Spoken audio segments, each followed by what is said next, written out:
We should have like a garage sesh and then chill. A garage session, like for Like our the podcast. bag, like I'm talking some some leather, bro, some Venom leather. Oh man, yeah. Hold on, we can get into that real quick. Hey everybody, welcome to the show. We thought we went live here a second ago, but we didn't. Kids So these days. yeah, I know. But we're just having a much more chill podcast tonight. Dan hasn't been able to make it on recently.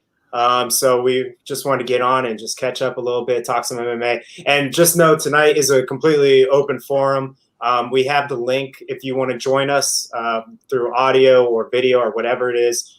You can join us through the link in the comments and Facebook, YouTube, and Twitch. There we go. I was looking for all three of them. And if you don't have it, just drop us a comment. We can send you a link. But anyways, yeah, talking about garage sets, I have a few clients that come through because, I do some private lessons for boxing, kickboxing. So I usually have people come over on the weekend. I got a nice setup in the garage for my gym.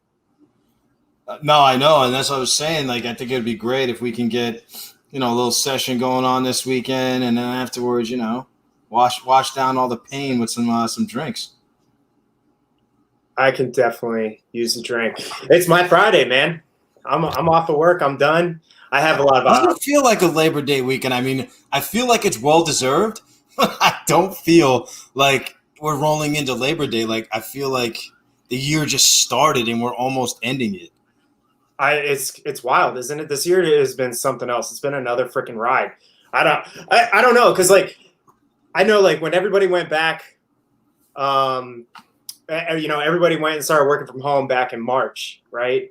That feels like yesterday, but it's already been 5-6 months. It's been crazy. This year's been absolutely nuts. I don't know. Remember all the promise of 2020? Like last year, everybody was posting memes up about how great 2020 was going to be because everything was on the all the holidays fell on the weekend or on Fridays and all that shit. Yeah, no, I mean this Halloween I think is going to be the first Halloween on a Saturday in for a decade that I can actually remember. Usually it's on a Tuesday night. I'm like, what's going on? Yeah. But no, this year has definitely been one for the ages. I don't think anybody will forget it. I think this is going to be written into history books. 100%. It's been definitely something else, man. Yeah, for sure. Speaking of Halloween, Anderson Silva's fighting Uriah Hall on Halloween night.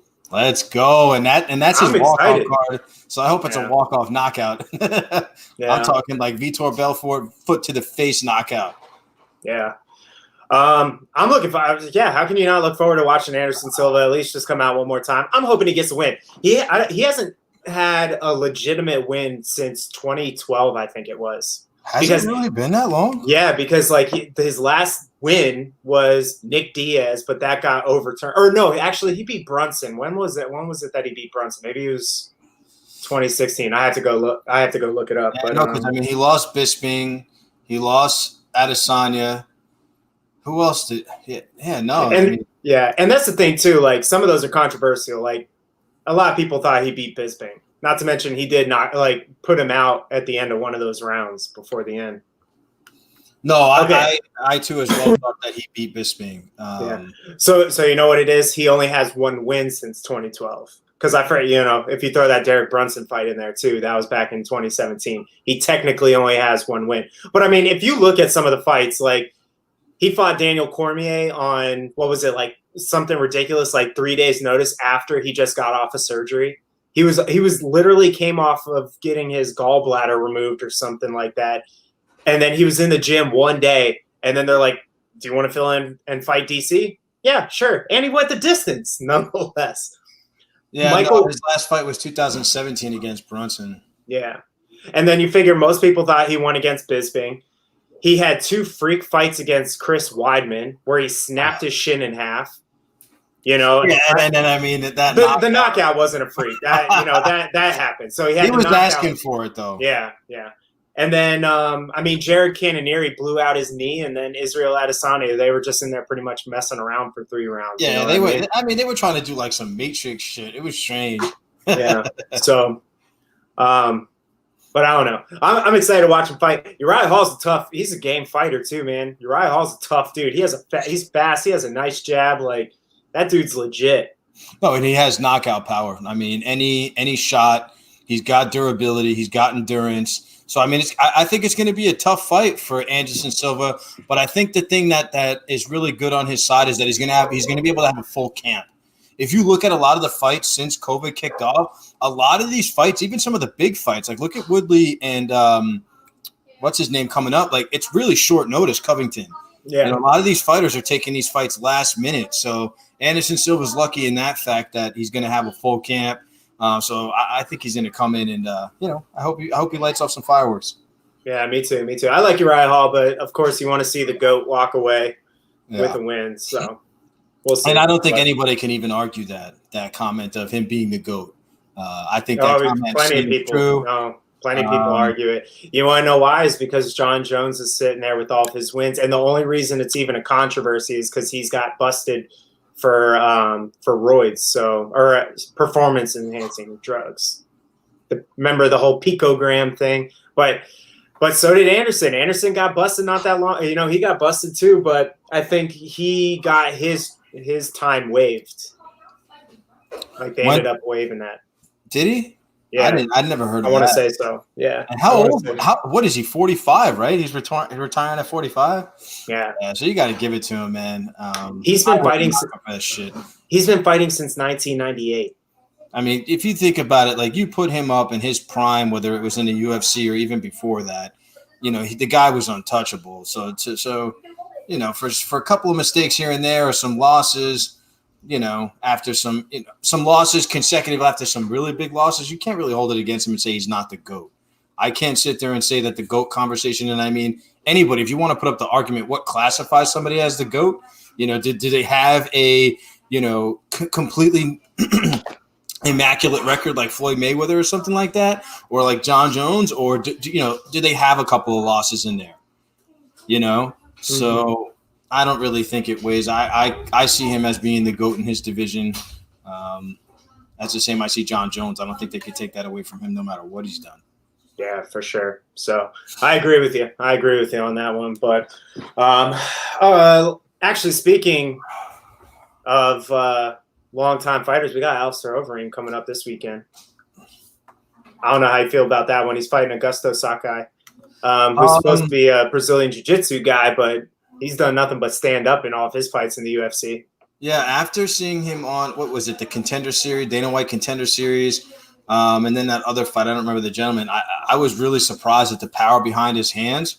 The only thing that, you know, I'm like, it's not really getting me to be like, oh, I'm super excited. He's not very agile. You know, he's a big, you know, but if you look at Alistair Overeem, he is. Yeah. You know what I mean? He can move. And I will say probably over the past 3.5 years, I've seen Alistair really step up his game and being poised, you know, not going in for the kill or getting himself knocked out. I mean, with Rosenstrike, that was just so unfortunate. That whole fight, he was whooping ass. But against Walt Harris, I think he just looked great. So I'm confident that he's going to pull this out, especially with him saying that this is going to be his last fight. I feel like he's going to have a different mentality walking in this fight. Well, I don't think he said it was going to be his last fight. I think he said, like, yeah, this is the last run at the title, assuming that he wins this fight, I guess. So maybe to your point, maybe it is his last fight. Like, if he doesn't win here, does he just, like, hang up the gloves and call it quits and it's like, nope, I'm done. I would assume so. I mean, I guess it's kind of like one of those things like, you know, contract for contract type of shit. Like, if I win, I'm going to move on. If I lose, I might as well just say forget it. Because, I mean, if you're saying this is your last run, if you lose in that process, you're just going to be like, well, no, I'm going to keep going. Well, then what the fuck does the run mean? Yeah. So I feel like he's just putting it all on the line. And I mean, I think that's pretty cool and ballsy, especially I feel like at his age, he's been doing it for a long time. Yeah. Yeah. This guy, Augusto, I've watched 3 of his 4 UFC fights. He's going to be smaller than Alistair, which is going to be a huge disadvantage. But he does have clean hands, man. Again, like I said, they say he has, you know, has a big Brazilian Jiu-Jitsu background, but I haven't seen that since he's gotten to the UFC. He actually has very crisp boxing. But, you know, when you're fighting a guy with a background like Alistair Overeem, who won the K1, you know, heavyweight kickboxing Grand Prix, you know, how much does your boxing really account for except for that lucky punch like Rosenstruck was able to get, you know? So We'll see. Alonzo Menifield's fighting this weekend against Ovince St. Preux. Dude, Alonzo Menifield looks like a freaking action figure. He looks like a halfback. Yeah, have you ever seen that dude? Yeah, I have. He's a big guy. Short. Yeah, he's like short, stock. Well, short for the division, but yeah, like the short, stocky, absolutely ripped fucking dude, man. He's ridiculous. But there's actually a few decent fights on this card though this weekend, so it's not the worst way. I'm a little surprised though for Labor Day weekend, like they're not going to have a little bit bigger of a card, you know? I mean, yeah, it's just actually a small card. I only see as of right now three fights on the main card, and then I think like 4 or 5 on the prelims. But I'm excited. I always get excited to see Ovince St. Preux fight because it's whether it's with his hands or that amazing submission. What the hell is it called? I mean, he's choked out like 3 or 4 people with that one submission. What? I'm trying to look for it now. Who, Ovince? Yeah. I don't know. I'd have to go back and look. Let me look him up real quick. Or let me go back on his Sherdog and see what they say. Because I don't. I'm trying to remember. OSP, bro. Is he the one that's from Immokalee? Yes, he is from Immokalee. Yeah, he is, isn't he? Mm-hmm. He is a native to us. But what is that damn submission call that he does where he, wraps one arm around your head and he tucks his shoulder blade into your throat and just puts you. Oh, the head, like a head and arm triangle? Is that? Yeah, like but they call it something else. Joe Rogan has raved about seeing this done in the octagon. Like a shoulder choke or something? Yeah, but he called it something else. I don't know. Maybe one of the listeners will join in and let us know what the hell it is. Yeah. For anybody listening, again, if you're listening live, we have the links. If you guys want to join in on the conversation, just come. We're having a casual discussion tonight. Feel free to jump in. We can talk all things going on with MMA or otherwise. So we're just having fun tonight. That's it. It's like I said, I'm starting my weekend early, so we're just having fun. Feel free to jump in. I think there should be a StreamYard link in the comments section if you're watching us from Facebook, YouTube, or Twitch. So, but back to actually speaking of other sports, man. I know you're not a big college football guy, but are you excited to have football coming back around the corner? Not college, but I'm definitely excited to see Tom Brady kick off at the Bucs. I really want to see if he can pull out another ring at another organization. 20 years in Boston and then move into Tampa Bay. I really want to see if he can do it. If he can orchestrate that entire team and pull off a ring. Dude, how loaded is that team going to be on offense? Can you believe they just got I don't know if they made it official yet, but they were saying they were going to get Leonard Fournette too. Yes, I actually just saw that today. That I believe he's in signing, or they're working on it. But I believe they said that they already signed him. That's crazy, man. They just loaded up that offense. But you know what? I guess when you get Tom Brady at the end of his career like this, just load up. You know what I mean? Like there's no time to waste. You can't rebuild the team. Like just load it up and see what happens. That'll be pretty exciting though this year with all those. Yeah, no, I'm excited for the NFL. I don't know if they're going to have a shortened season as some of the other sports like NHL and baseball and basketball. I think they're going to have a full season. Yeah. They just cut out the postseason. Yeah, well, I mean, you figure, I mean, they only play 16 games anyways. You know what I mean? It's not like baseball where you play 162.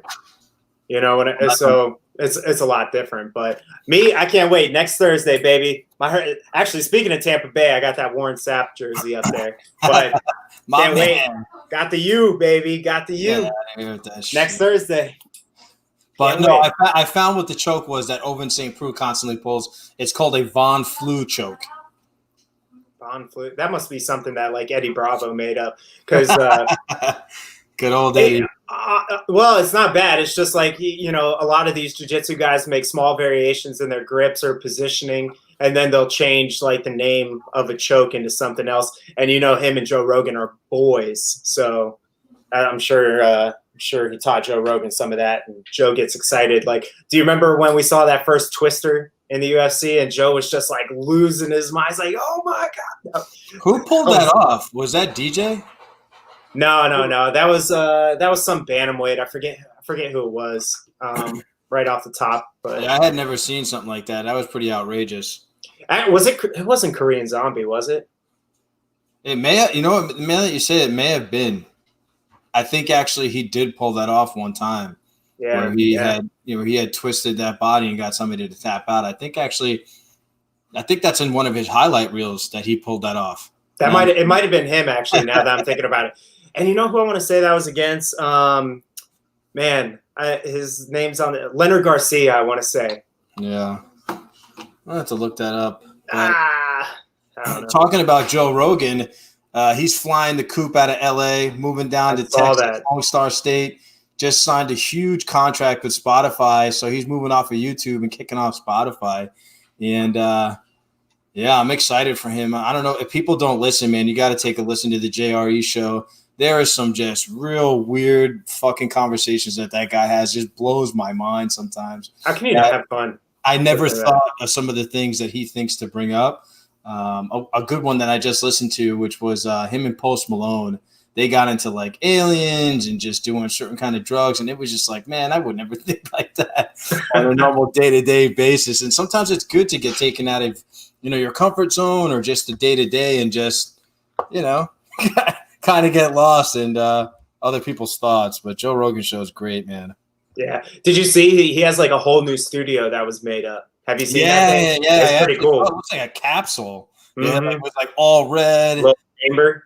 Yeah. Can you imagine? Because all he does is get high on that show. So he's got this crazy room. It's all red lights. Like it's dim though at the same time. Like the setup he's got is crazy. So he's just going to be in there just, I don't know. He's going to be on another level. He could get Elon Musk to get high. That motherfucker's high constantly. I think like every episode or every other episode, somehow he gets into a conversation about mushrooms and why everybody needs to do them. So yeah, he's definitely high often. I know. He's something else. You can't listen to everything he says, but teach their own. What was I bringing? Actually, I know what we want to talk about too. Man, this past weekend's fight, Anthony Smith, man, what the heck is up with – is he done? Let me ask you that. Is Anthony Smith done? Physically, I'd say no. Emotionally, I heard him on one of his podcasts. I think so. I think the Lionheart has been defeated. I think losing to Textera, who's in his 40s. As far as this one, if I was Anthony Smith, I wouldn't really beat myself up too much. I mean, Rakic is a fucking monster. Oh yeah, he's good. Yeah, he's a great young contender in that series. But he made a statement. He's like, I was in one fight. I forget what fight it was. He's like, I took 32 leg kicks, and he's like, I was good. I made it through and I won the fight. He's like, this guy Rakic hit me 3 times. And he's like, I could have quit the fight right there. And he's like, that's not me. And he's like, I'm just not in a good headspace. Mm-hmm. All right, so I was watching Chael Sonnen Submission Underground. Like I said, if you haven't watched that, that's on UFC Fight Pass. It's on Sundays, usually after the UFC events. And it's great. Like, if you want to just watch some submission grappling, it's a ton of fun. If you want to learn, like, jiu-jitsu, wrestling, that kind of stuff, it's a ton of fun. And it's short, sweet, to the point. It's like 5 minutes, and then they go into overtime. But I thought Sonnen made a good point. It's just that, like, he needs to go away for a little bit and relax. Like, getting away and not training is technically not good for you. You should always be training and preparing. But he said where Anthony Smith is right now, and I completely agree with this, and it's alluding right back to what you were saying. He's not in the right headspace, man. He's not there. He's not ready to go. No, I mean, just a beat down that he took from Glover Teixeira. I mean, I thought that was going to be honestly a walk in the park for him. I mean, he got mauled. And I mean, it wasn't even that long ago for him to come back against this top contender, moving up the ranks. I didn't see him winning this fight. I was like, maybe he'll put on a good fight, but I didn't think he was going to win it, nor did I think he was going to take an ass whooping the way he did. I mean, he got mauled on Saturday night. Yeah. Well, I mean, you figured this was honestly a fed or be fed fight right here because Rakic was just coming off of a loss himself, which, granted, he was winning that fight, I think, until he got submitted up in the 3rd round or something. I got to go back and look because I know I was watching that fight. I know that was against, Volkan Ozdemir. Oh, he got decisions? I'm trying to remember why. Maybe he gassed out. Maybe that's what it was because I remember him looking good early in that fight. I think that's what it was. He got gassed out. But this was a fed or be fed fight, man. It was like is the young rising contender going to show up, or is the the old veteran going to prove that he still belongs in the top of the division? But Anthony's just been absolutely I think he's only had one win since his Jones fight. Like otherwise, he's had 3 of his 4 of his last fights been grueling. What fight did he win after John Jones? I thought he's been on a losing streak since. No, he beat was it Gustafsson that he beat? Did he fight him afterwards? No. Oh yeah, maybe he was the one that retired Alexander Gustafsson. Yeah, I think he fought. Yeah, I think he got. Speaking of another guy that lost his motivation too, like when he looked at the way he looked against Weidman not Weidman. Jesus Christ, I cannot talk tonight. Verdum. Verdum, yeah, the way he looked against Verdum was horrendous. Verdum looked terrible lately. No, he has got his ass handed to him, and I think that's why before we started the call, I was talking about it. Verdum kind of went out on a limb. I think he realizes like he's done with the UFC, and he's like, all I'm going to do is just these big fight cards. But like, for like all the oldies, like let's get, Fedor Emelianenko out there. Let's get, a bout on with the Iceman Chuck Liddell. He's trying to do like some of these old school fights in Bellator just to keep his name out there in the pocket. But I think he knows that he's done in the UFC. Yeah. Yeah. I think you're right. But, like going back to Glover Teixeira, I know you said like that's not a fight. I actually thought that was going to be a tough fight. Glover Teixeira is matched up against Thiago Silva or Santos. Jeez, I always say that. Thiago Santos next. I mean, he's actually, if you look back at the people he's lost to, I mean, he's lost to Alexander Gustafsson, Anthony Johnson, Phil Davis, John Jones. I'm not saying a heck of a resume. He's not a vet in the game. It's just going against some of these young, hungry dogs. I just didn't think he was going to be able to put up a fight, especially COVID. A lot of these fighters, and I mean, this was early on in the COVID. A lot of these fighters didn't have full camps, didn't have full training sessions. So I was like, Lionheart's a lot younger. Like, he's going to be able to gas him out. And it was the complete and utter opposite in that fight. Actually, but if you look at it, the last few fights Glover had before that, he was fighting young guys. Nikita Krylov, who he beat, even though that was a close one. Ion Kutalaba, who hasn't been able to get away from COVID because he's signed for like 3 times to fight Ankolov, and then has tested positive like 3 times in a row. I'm pissed off about that fight because I was super excited after that weird ass call off for Ion to see him fight him again. Because that was a real strange fight. Yeah, we'll get into that in a minute, but yeah. Anyways, my point being, Glover Teixeira. We'll see. I think that this is Glover's like last shot. He's 40 now. You know what I mean? But he looks 50. He's 40. He looks 50, and we'll see how he does against Santos. But Ion Cutelaba, man, or Cutelaba. I don't know what the heck they were thinking signing him. He was signed to fight Ankolov at the last pay-per-view event. He tested positive for COVID. Then they signed him for just 2 weeks later, literally, and then he tested positive again. And then I want to say that they did it a third time. It was something like 3 times in a row. They scheduled him like, well, it's only been a month. Like it's in a month span. You tested him 3 different times, and he came up positive. Like I don't know what the heck they were thinking. I don't know if he was getting some mixed results or something, but I don't know. It was just weird, man. That was just weird. But I mean, don't get me wrong. I'm still excited to see that fight. But, me too. Yeah, because going back to the earlier part of the year, if you watch that fight, it was just a weird fight. It really was like it was. You know what it kind of reminded me of, because it looked like he went out first, like Ankolov hit him and he went out. It reminds me of in baseball when they say an umpire misses a blown strike and then he goes back and he'll call like a close one a strike, like he gives it back to the pitcher. I almost felt like the ref judge was doing the same thing. The judge was doing the same thing. Like he was like, "Oh, he's out." He's like, "Oh wait, I missed it. I can't pull him away. He's still wobbling." No, wait. Now there's an opening. Stop. It's over. It's over. No, it's just so weird.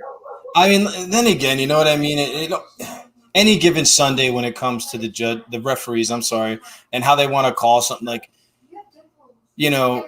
there's some referees, and actually Herb Dean. Let's just use Herb Dean. I think he was the one that stopped that fight. There's times. I think it was that guy Peterson. Okay, I thought it was Herb Dean, but there's times like, Nah. for Herb Dean, let's say specifically, where he'll call a fight and it's just like, oh my God, dude, let that guy get pulverized. It was way too long. And then there's other times it's like, yo, it was way too soon. So I mean, it's never going to be perfect. You know what I mean? You're refereeing a fight. It's not perfect. And I mean, if you looked at that guy, I mean, he looked like he was dancing on ice. So I'm not mad at him, but I want to see the fight again. You know what I mean? Because you could just take a hit. Like I think you and Sean and I talked about it before. Like you could just get hit in one place and you're not out, but you just can't get your balance.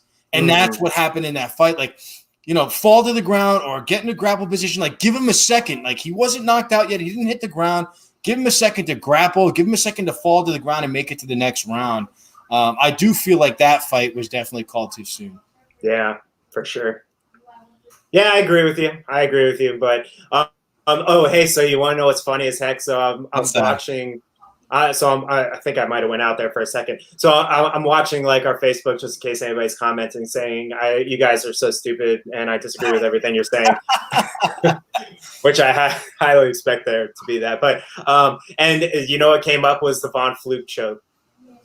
Oh, did it? Was showing, yeah. So all right. So you want to know the difference between a head and arm triangle is. When you get a guy, you're squeezing your bicep into their throat. So like you pin their arm and their head up. So you almost have them in like a triangle, but they're laying flat on their back. The difference with the Von Flue choke is instead of using your bicep and closing in, you're using your shoulder and then you're putting that pressure and applying it down. It does. It looks nasty, man. Oh, that does. That looks so nasty. He's caught like 3 or 4 people with that. Yeah, yeah. I mean, it's not. They don't even tap. They go out and it's quick. I mean, I think he even submitted what the hell is that guy's name? That bow constrictor dude. I mean, he put him out cold. It says he has 4 Von Flue Olenek in the UFC. That's what it was. He put Olenek out, and I was like, no way. Did he fought Olenek? Yeah, I think he fought Olenek. Heavyweight? Yeah, I could have sworn he put out Olenek with that. When I was researching it, I think I actually seen it. I gotta check that one out. But yeah, that's a nasty little move, man, because you figure so it's different when you're using the leverage of your arms because, you can only use, whatever leverage you can get in your forearm or your bicep or whatever. You think you're putting your shoulders into that choke. You're just pressing down on somebody, man. That's brutal, man. I wonder what that euphoric feeling is when you wake up from that shit. You're like, whoa, where the fuck did I go? Like in a straight time warp. I'll tell you, man, just from when I was training in the gym and stuff, I've never been knocked out yet, knock on wood. I think most of my fighting days are behind me anyways, but I got to say, like, getting knocked out doesn't seem too bad. Like, because when I see people get knocked out, they fire right back up. They're awake. They're like, I'm ready to go. What happened? What happened? You're like, no, chill. You just got knocked out. Relax. It's fine. Sit down. Like, chill out. But people fire right up, and they're like, what happened? What happened? What happened? I love when they start fucking grabbing on the ref and shit, start wrestling them. Yeah. That's my favorite shit. I just had a viewer on the watch party talking about Kobe Covington and Woodley. We'll get to that in a minute. I'm excited for that. Yeah. I'm not excited for it, but I'll tell you why. Get the fuck out of here, man! I'm excited for that shit. Well, I'll tell you why I'm not excited, but yeah. Anyways, that's why I'm not like afraid to get like knocked out or anything anymore. After I seen those people like get up and they don't even know what happened, I'm like, oh, so it's just it's like melatonin. It's like when the melatonin hits. Jaw, then it's a different story. Hey, man, I'll just ask them to hit me again. Go back out. While I'm out this time, take me to the hospital. They can fix my jaw and everything. That's why, if someone were to say, would you fight Francis Ngannou for $1 million? I'm like, hell yeah. I'll go to sleep. I'll go to sleep for $1 million. I'll get knocked I'll be scared as shit, but I'll do it. I just hope that, what he does? I hope he blitzes me like he did with Rosenstruck. I'll just hope. For the soda. I'll just come right across and be like, please hit me hard once. Please hit me hard once. Yeah, no, for sure. I think Stipe is dodging him, to be honest. I mean, I don't know if we want to get into that conversation, but being that we're on You brought it up. I Tell feel me like why he's dodging him. I mean, it was a 25-minute clinic. There's no questions asked about it. Stipe was the better fighter. But as they say, with time, you get better. And I feel like Ngannou's had the time, has had the right fights, has upgraded his coaching to the point that I never go against Stipe, that I am on the fence if Stipe can actually pull this one off. Especially after the fight with him, I felt like he lost to DC in the first place after the Ngannou fight. Then he won, and now he just won another one, and he got tagged quite a bit in this next fight. I think somebody else said it, like, if he's going to fight Ngannou, let it be in 2021. Like, let him rest up. You know, I felt like he got real lean. You know, he lost a lot of weight. You know, he looked good. He looked great, but I think he took a beating, and then I wouldn't put him up in against Ngannou in 2020. Bro, if he was in 2021, I think it'll. I don't know if it'll be a 25-minute clinic. I'm on the fence. Let me just say I'm on the fence. I don't want to say that. I thought he stepped away from this last DC fight. He looked better than ever. Like, I thought after you consider he got knocked out in the first one, and then he was getting absolutely destroyed in that second fight before he put DC down. He looked great. Like, he had the great haircut and everything. Like, his hair. Yeah, he was flaunting. He was looking good, man. He was leaner. I thought he looked great coming off of that. To me, he should be fighting like the New Year's card. Him and Ngannou should be fighting the New Year's card, because to me, that's the biggest one of the year. It is. Don't forget, yo, man, that January 18th or what have you card, the kickoff of the New Year's, a big card. I mean, look what Conor did this year. I mean, he lit that shit up. So whether it's the end of the year fight or the kickoff year fight, because everybody's like fucking drooling at the mouth, like, oh my God, like, when is the next UFC fight? Because it's there's a pretty big gap between like the last fight of the year and the new one. Mm-hmm. So I don't know. I'd rather push it off till next year. I think there's some other fights that I want to see at the end of this year versus Stipe and Ngannou. I think I got enough of Stipe this year with just even that one fight. Like, I can wait till next year. Not me. The more, the merrier. No, Throw me some more Stipe. I would love to, but I want to see him win. I want to see him continue down that path. I want to see him whoop Ngannou's ass, roll over fucking John Jones. I've been a fan with Stipe since day one till I die, man. Whether I'm from Ohio or not. So tell me that this isn't perfect. Stipe doesn't have that many more fights left in him, I don't think. He's going to fight. He fights Francis Ngannou. He fights John Jones, assuming that he wins the Francis fight. I was going to say, and then I'm assuming Brock Lesnar's not coming back, because there's just no reason for him to. He has too many health issues. Brock Lesnar's not coming back. But he fights Francis Ngannou and walks off with the John Jones fight. Because John Jones has already been open that he doesn't want to fight until 2021. He wants the time between now and next year, I think, to be able to develop his body. Yeah, but you can't forget, man. Israel Adesanya called the 2021 card with John Jones. So John Jones has moved up, because John Jones is doing it. It could be at a catchweight. No, but he's going up, man. Like I said, John Jones is literally the reason why he relinquished his belt is because he says he wants to put on a bunch of weight. So he's not going to go cut down back to 205 or even below that for a catchweight fight with Adesanya. He's not fighting Adesanya anytime soon. He's spending the next 6 months putting on mass. But you can already see, though, in some of the videos, I follow John Jones on Instagram, and I mean, he looks like a fucking beefcake. Yeah, he is putting on some serious mass. He is lifting some real heavy weights. Yeah, and I mean, his agility, plus if he puts on another 15, 20 pounds, he comes in at 225, 230. I don't think fucking Stipe is going to – I think he's going to get washed in the first 2 rounds. Dude, so this is my thing. Like, when these guys go up or down weight class, or or if they go up in weight classes, I don't like that they're putting on all this weight. You're losing something when you do that. You're losing your speed. You're losing your because now you're heavier. It's harder to do that. To me, I'd rather see John Jones just be able to go walk in there without having to cut any weight, and he's feeling good. You know what I mean? Like, that's how I want to see John Jones come in. If he goes put on a ton of weight, he doesn't want to make himself that much slower, and risk getting caught.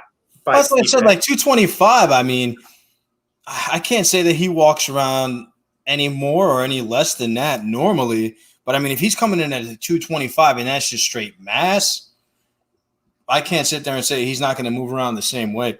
Yeah, I don't know, man.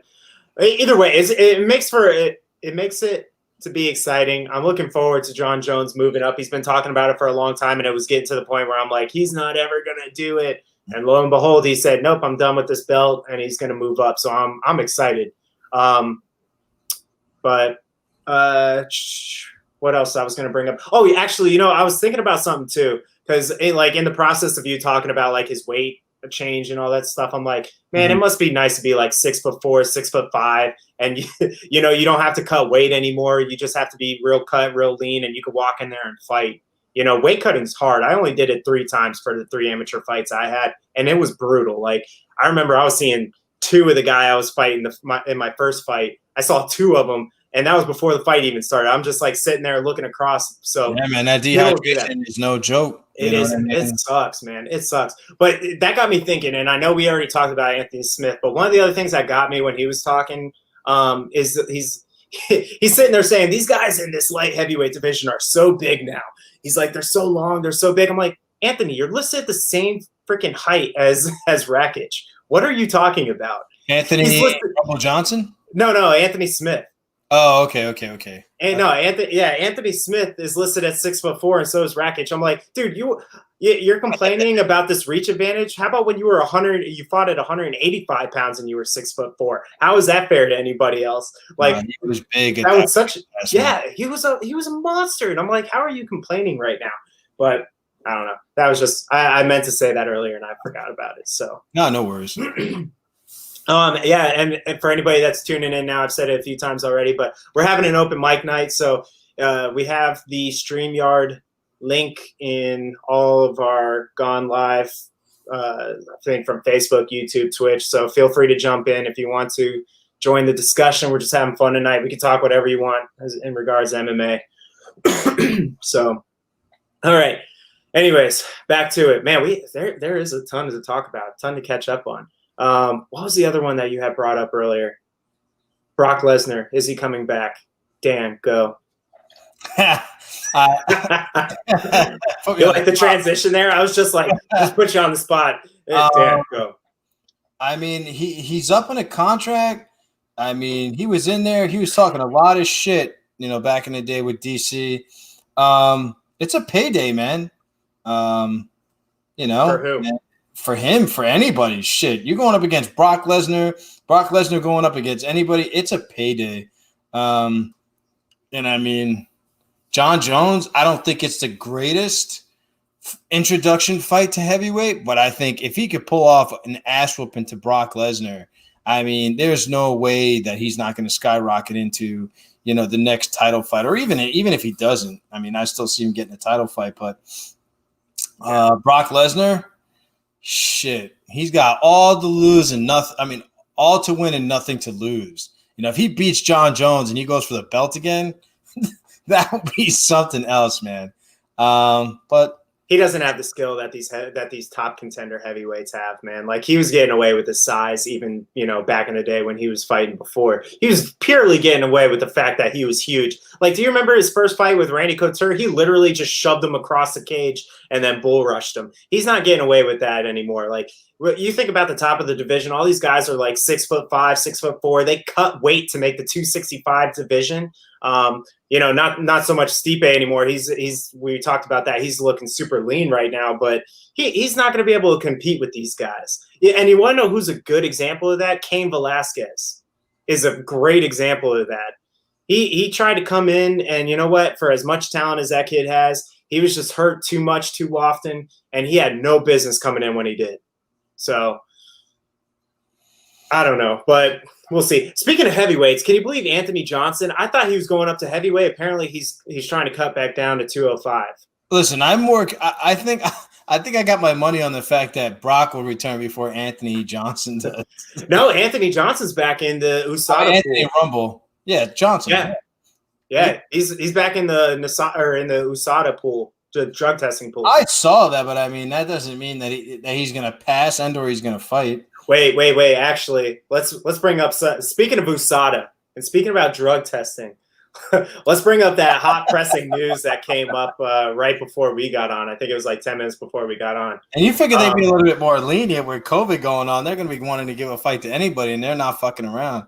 No, Surprised. you figure USADA's like, hey, I'm working remotely now, whatever. So I'll just go drug test everybody, whatever. I'll get free travel. I'll get to fly around.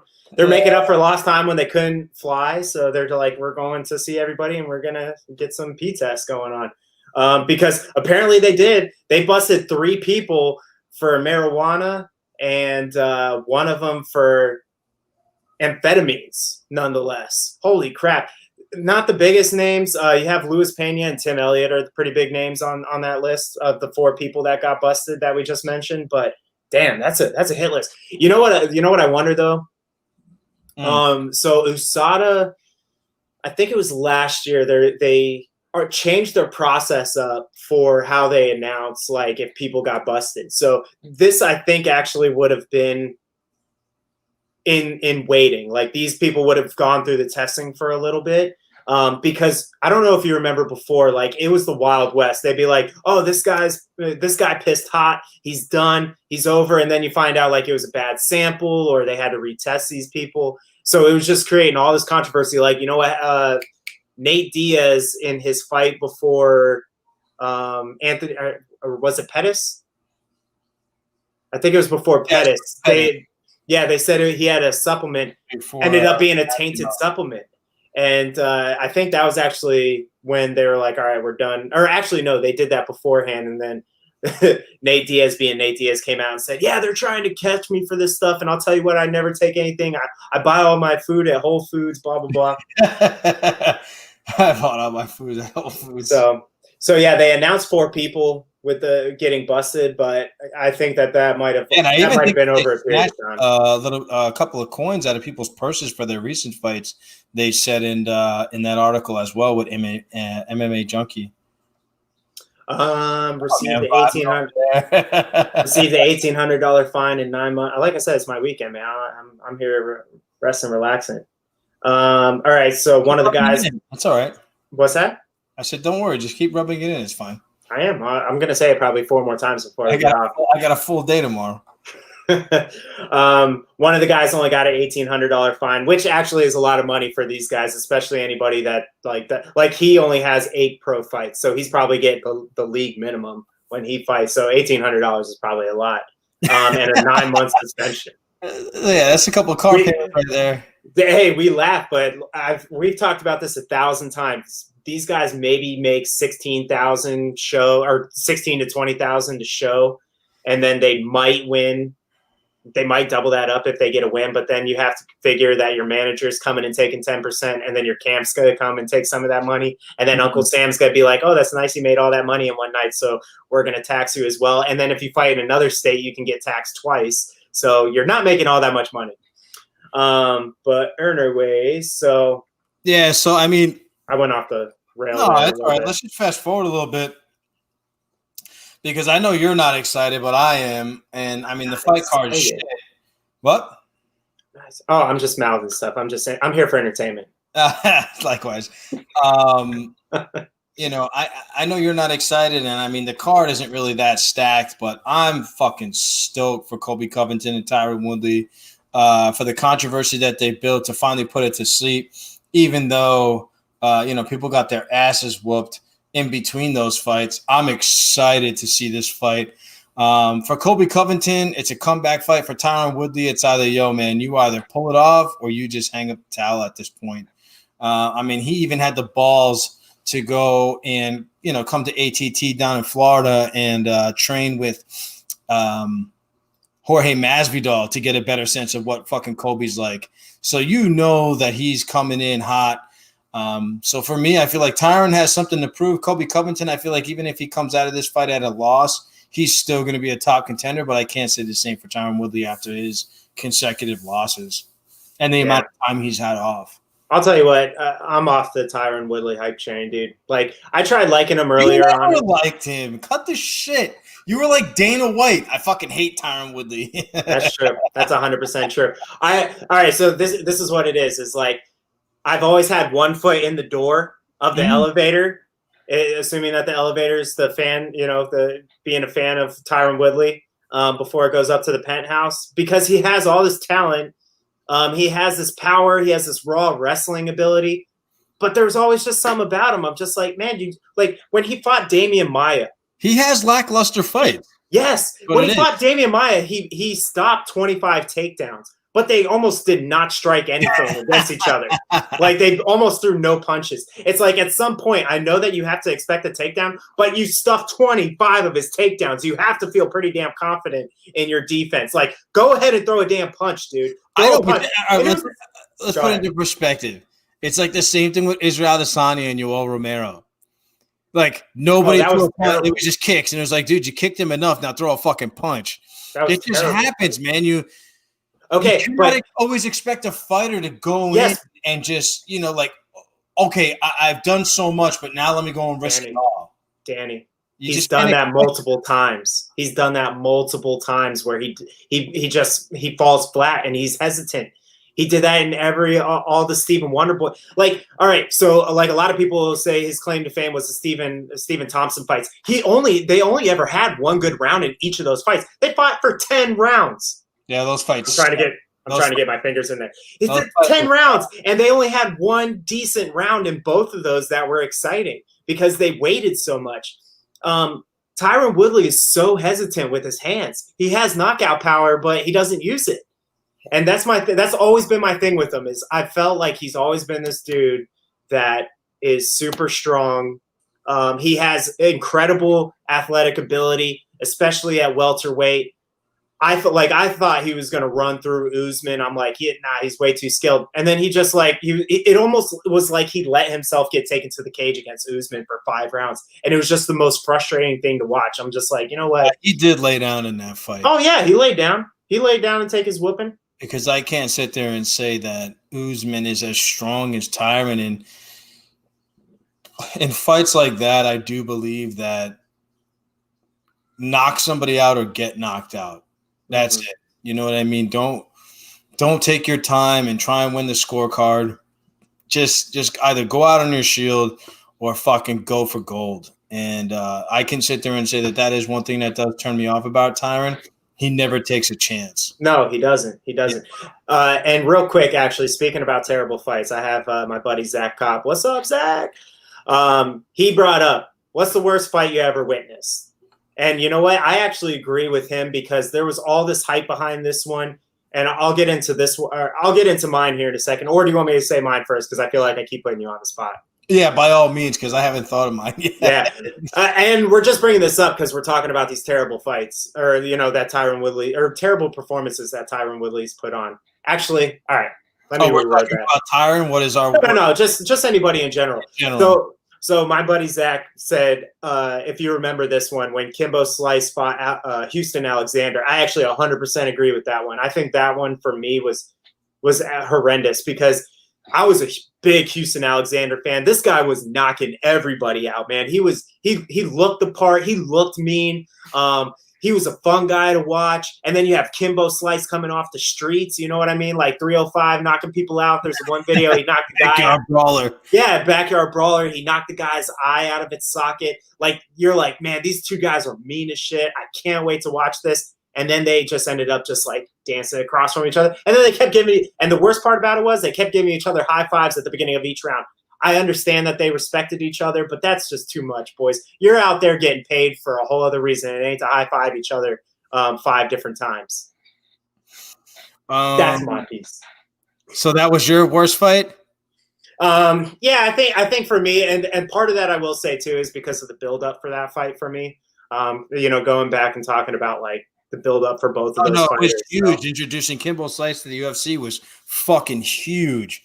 But I think I'll say my worst fight that I ever got like stoked about and was just completely let down was most recently was the Yoel Romero against Adesanya. That was just it was 5 minutes. I think there was probably about 2 dozen anything thrown. It was just the shittiest fight I've ever seen in my life.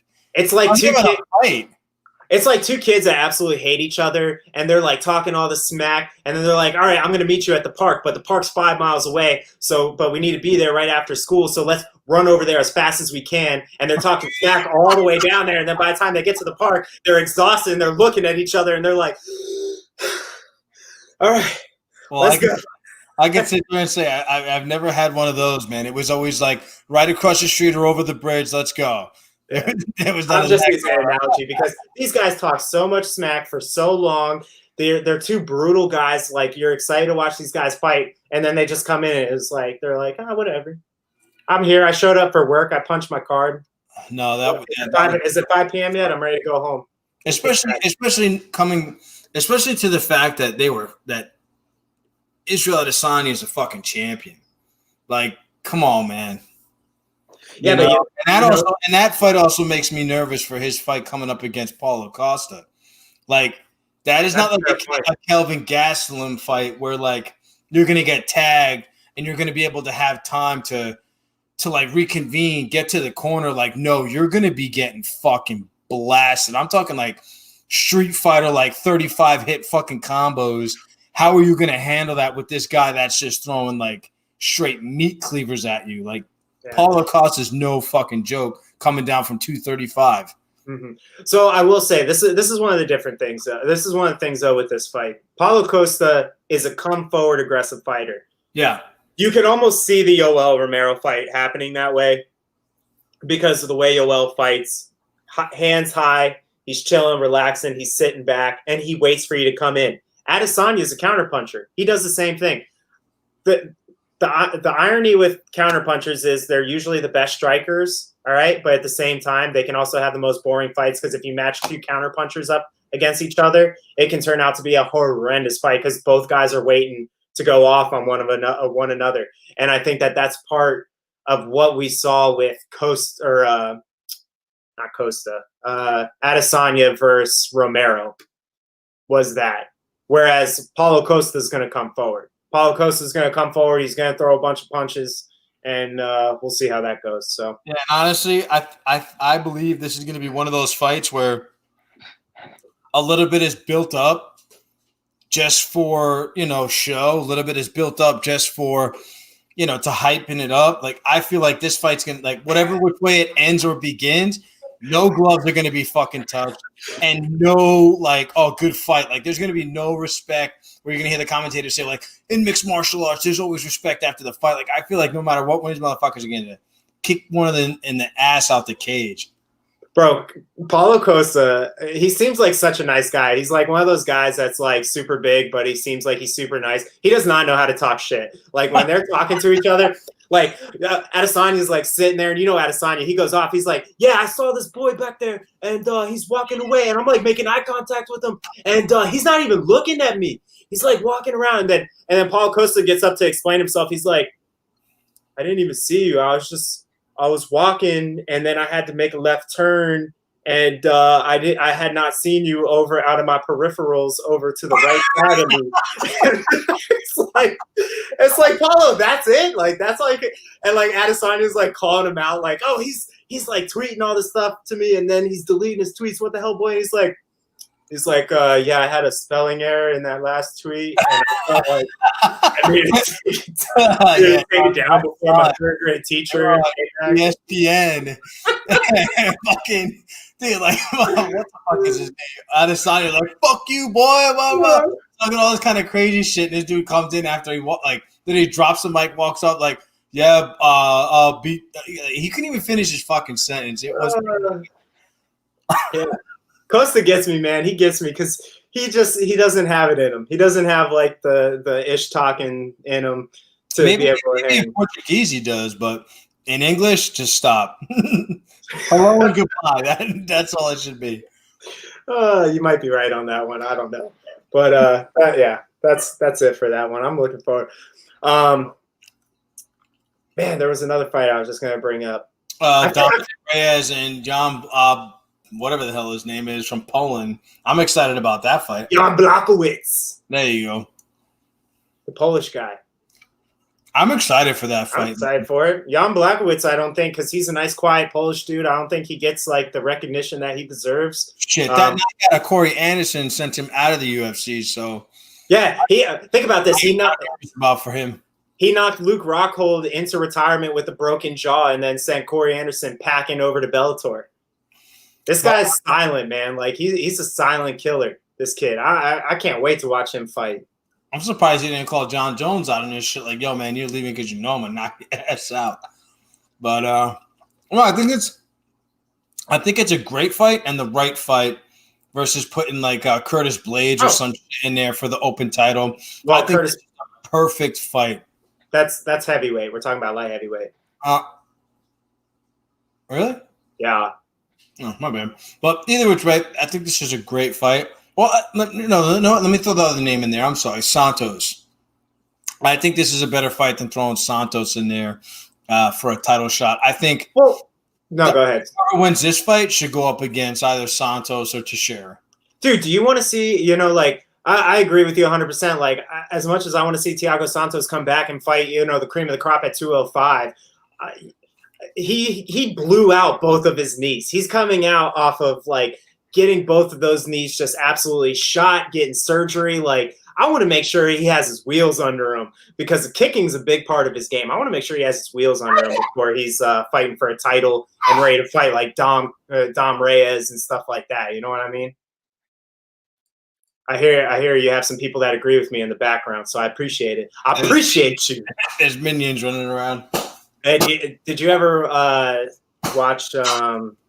What's the comedian's name? I'm trying to remember. He was talking about Pac-Man Jones, and he was saying like his buddy went to go talk to Pac-Man Jones and get his autograph, and then he was like, "Yeah, by the way, my dad wanted to say he's your favorite, or you're his favorite player," and he just turns around, he's like, "I appreciate you."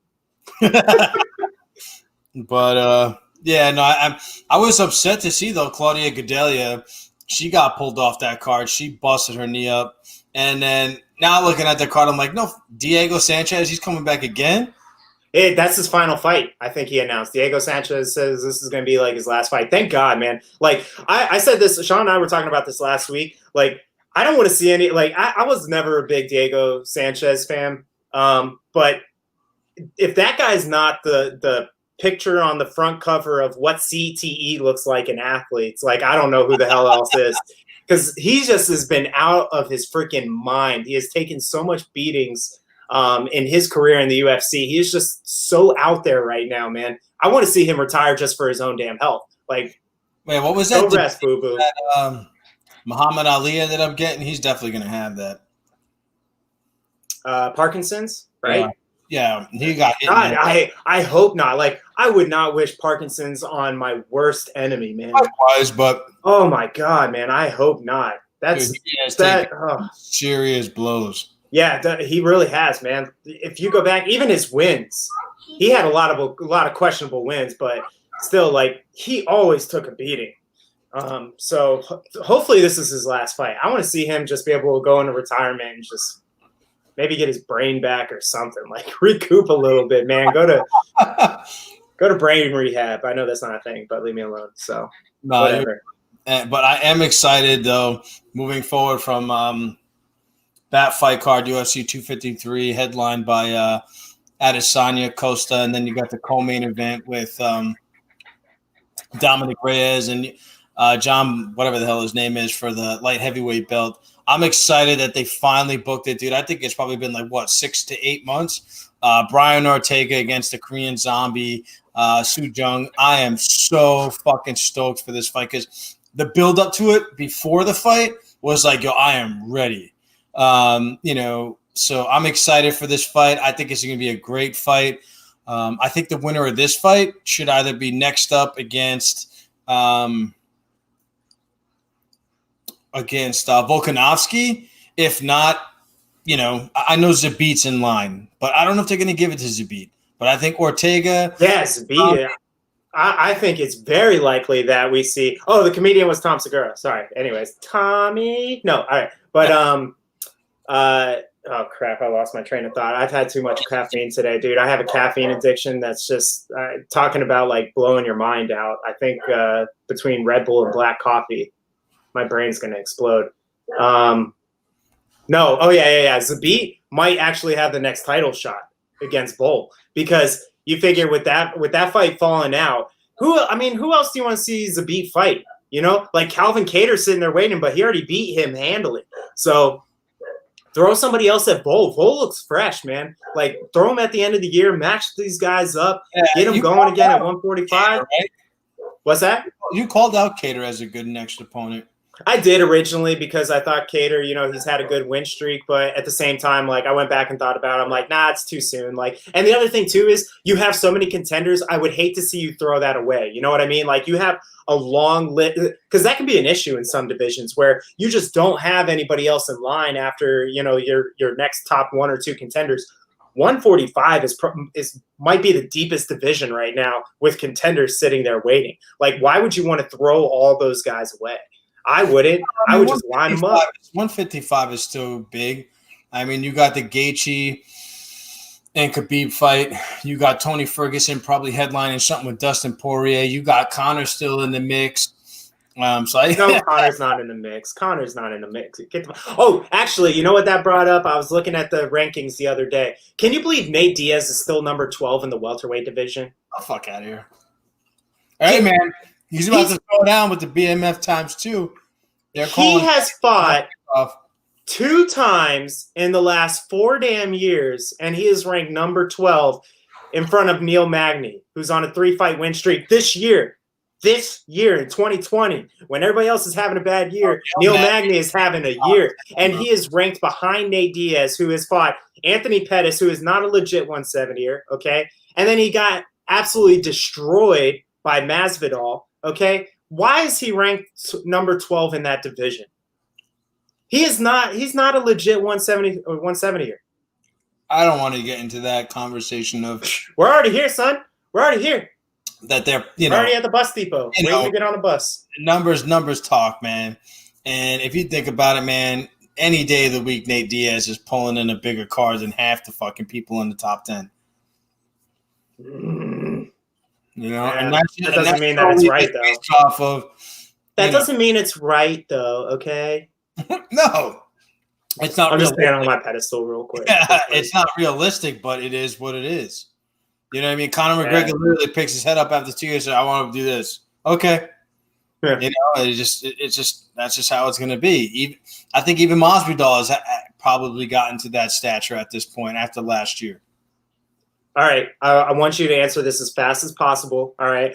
I don't want you to think about it. You have to say yes or no right off the bat. I want to get your thought. Does Conor McGregor ever fight again? Yes. Ooh, okay. You had some faith in that one. Why do you think he fights again? He owes it to us. And he knows that. I don't think for the money. He's a billionaire. He steps on little people like us. He don't give a damn. I don't give a shit. He owes us. I mean, come on, man. Your last fight going to be Donald Cerrone? Get the fuck out of here. It's a win for him. It's a knockout. It's a win. He could walk away and call it a day. No, that's a joke in itself. He couldn't do that to the fans. Yeah, at the end of the day, as an athlete, you owe it to the fans, and you'll never get away from that. You couldn't wrap up your career with that bullshit. I don't give a fuck how rich you are. Floyd Mayweather was just as rich, and he knew better. I couldn't walk away without giving you a Manny Pacquiao. I couldn't walk away without being the biggest crossover fighter in the goddamn galaxy and not putting on a fight with Conor. Conor couldn't do that. But those are all easy fights for Mayweather. Mayweather waited until Pacquiao was well out of his prime. He went and fought a guy that's never had a professional boxing or has never fought like an elite boxer in an actual boxing match. Big fights after fucking losing to Floyd Mayweather. He did, but he still was not in his prime like they should have been fighting. They should have had that fight years and years before that happened. But anyways, I like where this is going, so I'm going to ask you another tough one. Yes or no question. No thinking about it. Needs to be under a second, okay? Under a second. Women's 145 division, is it done if Amanda Nunes beats Megan Anderson? No. No. You don't think that 145 is done? She's beat everybody that they have at 145, which is 2 people. No, the question, but in lieu of that question, is Amanda Nunes done? If she is, yes. If she's not, no. Who else is there for her to fight at 145? You'll find somebody. They have a lot more people at 135. Yeah, but the thing is I don't think she's comfortable anymore to go down to 135. She said she'll bounce. She comes in. She doesn't have to cut any weight to make 145. She just goes in there. She's like, this is cool. I had a bean burrito last night before weighing.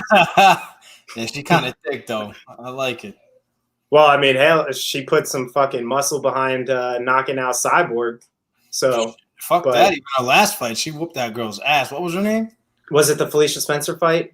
But bro, I've already said that fight should have never happened. I don't care if Felicia Spencer looked tough against Cyborg. Okay, she should not have been in that fight. That poor girl. And this is nothing against Felicia Spencer. I felt bad for her.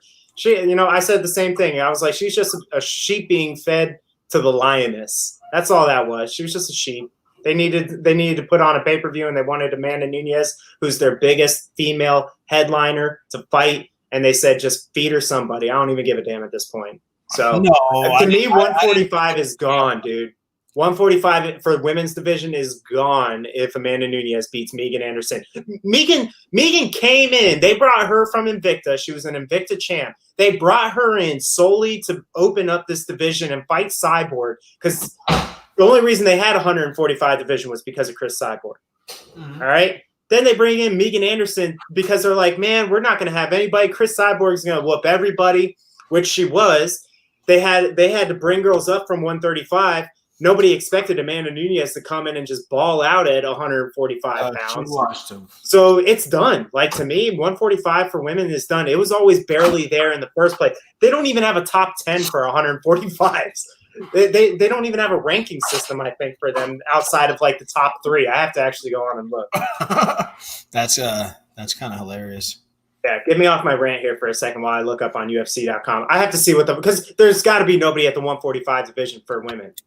Yeah. Like 135 is absolutely loaded. 125 is loaded. Like the rest of the women's divisions are great. You know what I mean? But yeah, I mean, I don't know. I get excited for the fights, but I don't really go out of my way like ecstatic for it. I mean, Amanda Nunes, yeah, Ronda Rousey, yeah, Chris Cyborg, yeah. There's some pretty good fighters, down in like Rose Namajunas. But I could care less if the 145 went away. To be honest, I don't think anybody. So get this. I think everybody's more towards the straw weight, like Joanna Jędrzejczyk, Weili Zhang, Rose Namajunas. I feel like that's where it's really at. Even the 135, because Valentina is not 135, right? She's 125, right? 125. Yeah. So I mean, even in both weight classes, the 145 or the 135, is really not much going on. Yeah, but you have some good girls that are coming up, like Joanne Calderwood, who has a Muay Thai background. You have Macy Barber, who everybody's high on. 135. Alexa Grasso, who just won last weekend. So you have some, you have some good young talent. I mean, I still think Valentina beats everybody, all those girls, but you have some good young talent there. You know what I mean? And then obviously 135 is loaded. But this is going to make you laugh. All right. So I just want you to guess. You get 2 guesses. On the UFC.com website, they have all the ranking systems they have all the rankings for every weight division. All right. Mm-hmm. We're going to talk about women's 145. All right. How many girls do you and most of the other divisions, mind you, actually, I think every other single division has a top 15 for the rankings. All right. How many girls do you think are listed on the women's featherweight, which is, again, 145, on the ranking system on UFC.com? 6. One more guess. 4. 1, damn. They have 1. It's Amanda Nunes as champion. She is the only girl on the 145-pound weight division on the ranking system. That's how mean. So they're literally just picking fighters out of. Yes. Think about it. Jermaine Durandamy, she's a 135er. Holly Holm, 135er. They have nobody in that ranking system for 145 pounds. So there is no way in hell that if Amanda Nunes beats Megan Anderson, that they're going to keep that division. Because you know what? The UFC still owns Invicta, which is an all-women's, MMA promotion. So they have a place for Megan Anderson to go. The UFC, I think, owns part of that or whatever. They own a few divisions or they work with however it is. I don't look too far into it just because I haven't really watched anything. UFC keeps us busy enough. But they have one woman on that ranking system. Get out of here. It's just so funny to me, man. It's funny to me, but I don't know. Anyways, I'll get off my rant. I feel like, man, I know we brought up another good story too before we hopped on with each other too. I don't know. We were throwing shit around. We really were, weren't we? We went through the drug tests. Went through a couple of fights coming up. Honestly, I feel like we covered most of what we wanted to talk about. I don't think we got into the Khabib thing. I'm excited for that. We talked about the Brock Lesnar next year. We didn't really touch on Ferguson or Poirier. We can save those. We'll save those. You know what I mean? So how about you, Dan? What's going on with you? It's holiday weekend. How are you and your fam doing? What are you guys doing this week? Anything special? Nah, man. I just got to run up to the office and grab some shit since, we're not allowed in there till the beginning of next year or even further. I'm tired of this Corona shit. I want to be, I want to be back in the office. I want to be face to face. I'm tired of this shit. It's fucking overrated. Well, I don't think it's overrated. I think that's the wrong word for it. Everybody's exhausted by it. How much truth is behind it?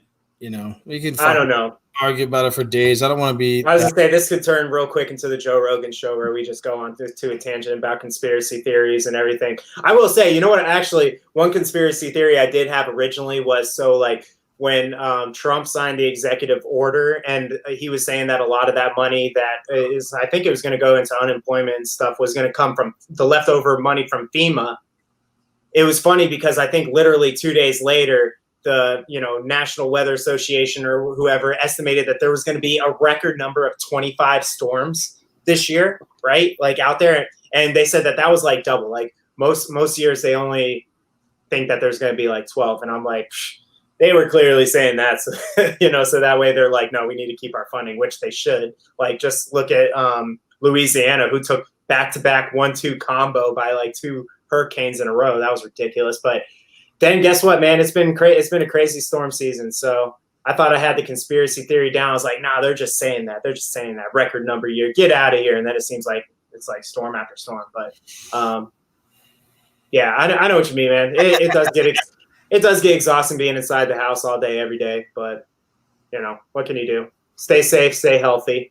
Because here's the thing, though, man. I was going to say real quick, bringing it back full circle to sports, you hear about these pro athletes that are having legit heart conditions after they had COVID, earlier in the year or whatever, and now they're having heart conditions that they've never had before in their life. That's what scares me, is the long-term effects that it can have. And I think that's the thing that it's always hard to tell right off the bat is, is it going to affect you long term or not? Conspiracy or not, whatever it is, just protect yourself, man. I don't know. I think for me, I think the beatdown of it all is because I have a lot, during COVID that I look forward to. I'm getting to literally grow my kids up. I got a taste of homeschooling, and some people. Homeschooling, I got a taste of just, not having to commute anywhere, being able to make dinner and breakfast and be there for. But I think the big bummer for me and everyone else is people's morale. Yeah, it is. No matter what perspective you have, whether it's good, bad, or indifferent, somehow, some way, it's just there's negativity. And for me, that's the biggest part of it is I'm tired of hearing it. I'm a very positive person. I love affirmation. I love giving it. But people just always are so pessimistic. It's just who gives a shit if you can't go eat at your fancy restaurant and the fucking dining is outside? You're still at the fancy restaurant. Yeah, I know. What you remembered it used to be. Just enjoy the fact that, hey, during this crazy shit, you're still finding a way to do what you got to do. Yeah. I know the feeling because let me tell you something, buddy. I don't have kids, all right? So I don't know that experience that you're going through, but me and my dog have gotten into a fight just about every day because he keeps barking. And I was crying today, during work. I just had to put my hand in my head as I'm like, he won't stop. And then we make up every night. I fed him a bratwurst, a full bratwurst today. I'm like, all right, man. I'm sorry. I yelled earlier. I didn't mean what I said, obviously. But I kind of did. But look, man, here's some food. Have a bratwurst. So we share those intimate moments, me and my dog. Yeah, but I'm excited. Sports are coming back. College football. I forget you and the U. What's Sports up, boy? sports are coming back. As far as lifestyles and the real, people are starting to get to be able to go to the gym and shit. I know my best friend John up in Long Island, he's been able to go back to the gym with the old lady. And that's been a huge thing. You got a lot of people going with an old lady. His girl, all right, man. It's just a thing. I just like giving you. Maybe you only call your woman an old lady if you have a motorcycle, like a Harley or a bike, like I do. So it's kind of normal to call your girl old lady, because that's just what it is when you go to the biker bars. But yeah, I think that's been good. I just give people shit. It's like the same thing when people say bet. I'm like, bet what? I just play down like that. Fucking stupid. Like, I got you, bro. Bet. I'm like, on what? I feel like I'm a gambler. All right is enough. Like, all right, like bet. Yeah, just fuck up. That one and fam. I always enjoyed that one. Teach their own. But this is what I love too. All right, it's all you Yankees, it's all you New Yorkers saying all this, and then you come down here saying that us Southerners don't know how to talk because I'm from South Florida. You're like, you don't know how to talk, and then you're just throwing out words like you don't even want to say the whole word. It's fam. It's just family. Thanks. But Pet, son. No, I'm just kidding. No, I mean, I think September is going to be a big month. With Khabib. When is the Khabib fight? End of October? September, I think. No, it's not September. Bet, son. It's It's October. I just don't know when, because the last fight of this month is UFC 253. Holmes kicks off October. Ortega's in October. So, I mean, the next 2 months are pretty stacked. I'm really curious as to how they're going to wrap up this fucking year. Like, the end of the year is always fireworks. Like, you're pretty much having, like, all the big names coming up in the next 2 months. Like, we already had a huge, phenomenal summer, which was mind-boggling. Who are you going to wrap up the year with? Yeah. You know what I mean? There's a lot of people, man, because a lot of these guys, they don't get paid unless they fight. That's what they talked about since the beginning of the I would like whole to COVID situation. Volkanovski. I'd like to see Volkanovski throw down. And that's Volkanovski should, man. He was fresh. The Ferguson and Poirier fight, that'd be a big one for the end of the year. Yeah. And you're right, Dan. Okay, the fight's in October. Okay, with Khabib and Justin Gaethje. I just wanted to let you know for your affirmation that you requested earlier. We bring everything full circle, man. We bring everything full circle here. You think it's going to get left out because we talked about it at the beginning of the show? I don't think so. I'm bringing it back, baby. Very good fight. I think at the beginning of the show, too, like I think I screwed up my audio for probably a good solid 15, 20 seconds. I sounded good. That looks good, so no worries. I made up for the both of us. You guys usually do, like you and Sean. Got my wife beater on, bro, Wife beater, it's a sleeveless shirt. Oh, my God. You freaking, you New Yorkers. And there we are again, baby. No, I'm just kidding. I will say, actually, I will say, like, one of the things is I've had the itch to go back into full MMA training. And, like, that's one of the things that, like, I don't feel comfortable doing right now. So, assuming that this whole COVID thing gets over eventually in 2021 sometime, I would look forward to getting back in the gym full time and doing some MMA. I'd say by the spring, once Donald Trump rolls into 2020, I'd say by spring we should be good. Yeah, because I have a great gym set up in my. I gotcha. I have a great gym set up in my house right now since I do like coaching and stuff at home, but like I can't do wrestling. I would say like I can't do jiu-jitsu, but I'm gonna be frank. I'm terrible at jiu-jitsu, and I've always been terrible at jiu-jitsu. You better start stretching, bro. Bro, in my first fight, anything. Dude, in my first fight, oh my God, I'll tell you something here in a minute. In my first fight alone, I think I threw like 6 sub attempts, which I didn't close any of them. Like I threw like 2 triangles, an arm bar. I don't think I threw an arm bar. I'm just exaggerating. But I threw like 6 different sub attempts, and I didn't like lock in any of them in my first amateur fight. So my jiu-jitsu is purely defensive. It's get the hell back up so you can punch somebody. That's what my jiu-jitsu training is like. But yeah, man. I don't know if I can say it for getting older, or maybe it's just because I'm fatter now or something, dude. I'm carrying more weight, but I went to go sprint last weekend. I've been doing some sprints, working that back into my workout routine and everything. And the people I was training, I had them doing sprints. And I was like, you know what? I'm feeling good. I'm feeling fast again, like back in my high school days. I'm like, I'm going to sprint with you guys this one. I went for one sprint. I damn near popped my hamstring doing it, and it still hurts like 5 days later. You gotta be careful, dude. I don't give a shit what you do, whether you've been in it for 10 years, 1 year, like stretching and really studying time. You know, the time aspect of when you should add on that weight, when you should add that additional workout to your set. You know, like give it time, like give it a couple of run throughs. It's not like, all right, this week I put up 225. Next week, let me go to the 230. No, do 2 or 3 weeks of the 225. No, man, not in this house. Do 2 or 3 weeks of the 15-minute. That's against our religion. Sprint. Like give it time to work on what it is. It's not like, okay, well, I gave it this week. Now next week I'm going to work up. Like, no, repetitive always wins the game. You know what I mean? Repetitively big ass weight wins the game. Yeah, if you're John Jones right now, I just think repetition of things is always great because once it feels like you've done it enough, you'll know. Like don't push yourself to exceed the limit of what it is that you're doing. So screw that, man. I go with a completely different philosophy, full tilt, full time, baby. And guess what? That's how you get injuries. Yeah, 100%. That's how I can't afford that anymore. I do. Every time I start to feel good, I tore up my back doing hack squats earlier in the year. I was doing great. Like I had my bench up. Like I did 225 like 15 times or something on the bench. And I was squatting, I was doing reps over 300 and stuff like that. So I was like feeling good. I'm like, all right, I'm putting on muscle again and all this stuff.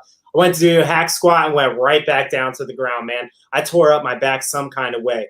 And I had a back spasm. I had to call my wife home to come pick me up. Yep. She had to come pick me up off of the fucking ground. I was done. I haven't got back into my full workout routine this whole summer. That was back in May. I did that. And I have not been able to get back. And you know what it was too? Because, I'm getting my personal training certificate and all that stuff to train people. So I know what I'm doing. The problem is I realized I was going up with bad posture on my last set. And I went to adjust my posture halfway through the rep. And I went to go fix my back. And you just can't do that shit, man. What I've learned is at 34, I've learned the saying, which I always laughed at or just thought it was a stupid fucking thing. Age is not just a number. It is if I'm younger than you. I'm younger than you, so. Oh, well, it don't matter. We all age and fine wine. I age in fine wine and looks aspect, but as far as the body perspective, fuck no. Dude, I know. I was thinking about it too, because every once in a while, when I get in good shape, somebody's like, "Are you ever going to fight again?" I'm like, I would love to, but I weigh 205 right now. Back in the day when I was training in high school and all that stuff, I was like 165 lean, and then I would cut down to 145. Cutting down to 145 right now, I started trying the keto diet, hopefully to cut some of this weight off, but I can't even imagine being weighing in at 145 pounds and then having a fight the next night. Because what would happen, so for my fights, I fought at 145. I cut the weight, weigh in 24 hours beforehand, 145 on the scale, and then I go in the next night, I'd be like 162, 163 overnight. That's brutal. I can't do that no more. I can't even lose 2 pounds. I looked at a pizza the other day and I gained 5 pounds. Pepperoni winked back at me. I was like, there's another pound. That's it. But anyways, so. All right, man. Well, this was a good conversation. I appreciate it. We went long tonight. Usually our update shows are never like this, but I know that we just want to get on. Yeah, we just want to get on, have some fun tonight. We haven't got to catch up and just shoot the shit for a little bit. It's COVID fault. It's COVID. Locked up in the house. We don't get conversation with anybody. We're just like, fuck it. We'll just talk about whatever. That goes back to the days when we were working together. We would go for our breaks and we'd just go walk around, and then you'd start talking shit about Kobe Covington to me like he's the best man on the planet. He has a great personality. I love who he is as a human being, and I wish to read his book. in life. You could walk around doing that. But we can't do that no more. I mean, besides the fact of the point that we don't work together anymore, but just in general, you can't do that stuff anymore, man. You got to catch up on here. I took the best thing out of my last job, and that was you. Thank you, Dan. Man, I'm excited, man. All sports are kicking off, already kicked off. We're wrapping up. September's a huge month. October's a fucking huge month. We got more shit to come. Just amping up everybody for the big pay-per-views. Or as we mentioned earlier, just trying to pick up where we left off each week and just every other week, with just updates. So yeah, it'll be good. Yeah, this was a fun conversation. Again, anybody that's listening to us live or listening to this pre-recorded, I think we're going to do this a lot more on our weekly update shows, where we're going to open up the floor. If anybody wants to join us, I usually post the links anywhere in any of the chats across Facebook, YouTube, and Twitch where we go live. So in the future, if you're feeling ballsy, I know a lot of people are hesitant to get on. You're afraid you don't know what you're going to say when you get on. We just have fun, man. Bring up the conversation, have some fun, give us your thoughts. I really want to do that going forward. When I started the podcast originally, I said that I wanted to get the fans involved. You know what I mean? Like, what's the differentiator with the Casuals MMA podcast? It's just that. It's just to have fun. It's to be casual, and have people on here that are just guests that just are like, man, I love watching the sport. I love talking about it. You guys are idiots, and let me tell you why. That's what we open up the floor to, baby. So in the future, catch us usually Thursdays. We usually do 7 o'clock, 7:30. So be sure to continue checking us out. But thanks for just sitting here and shooting the shit with us, or listening to us shoot the shit anyways. So appreciate everybody, and have a nice holiday weekend. Yep. Have a nice, safe weekend. Thanks again, everybody.